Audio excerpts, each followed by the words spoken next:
Says nuclear war could break out at any moment, warning that the whole of the continental United States is now within range. Reports from Russia say that US and North Korean diplomats may hold informal talks later this week. Interfax, that's the Russian news agency, saying that the two sides are in Moscow for a non-proliferation conference and may meet on the sidelines. Well, let's get Bruce Bennett's views. He is a senior defence analyst at the RAND Corporation and an expert in Northeast Asia military issues. This war of words won't seemingly end, will it, at the moment, Bruce? What is it going to do to put this on ice? Well, I think the problem is North Korea is used to using very extreme words, to deterring by bluff and by bluster, and now they're being shocked that the Americans are using a similar approach. Under much condemnation for the U.S. and none that I hear much for Kim Jong-un, I think this is an effort for the two sides to start posturing against each other towards better putting themselves in a position to get what they want. What would unlock the stalemate is what I'm trying to get at here as well. Is some sort of conflict almost inevitable currently? Oh, no, I don't think conflict is inevitable. I think, in fact, it would be highly unusual. North Korea threatens things that are very extreme. They've said that one South Korean artillery shell into North Korea would cause them to destroy Seoul. But they know if they do that, that the Kim family regime won't survive the subsequent war. So they're not going to do that. They just bluff. They're extreme because they think that enough people will worry about what they're saying that will deter U.S. and South Korean action.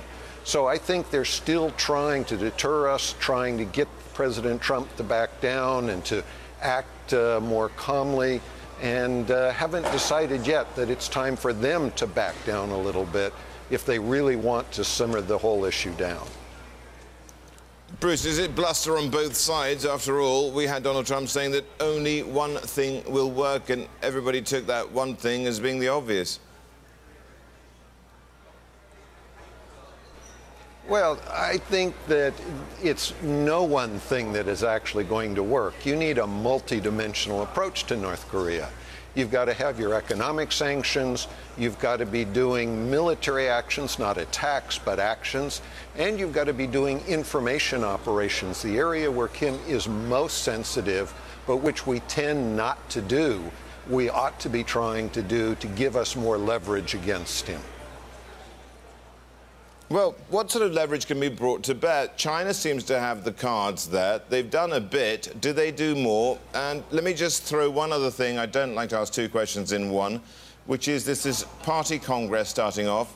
If there is a missile test during it, that could also provoke the ire of Xi Jinping and the Communist Party. Oh, the Chinese have been furious at North Korea this year. I think we see lots of evidences of that, from the coal import cutoff to threatening to target North Korean nuclear facilities in April, to calling North Korea a traitor to their alliance in May. I mean, this has been a very rough time, and the Chinese are pretty exasperated with North Korea.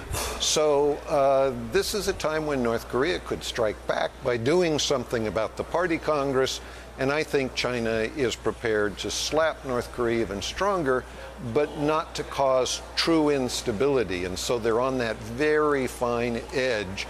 I think China could take more action. I think, though, that we also need to be taking more action.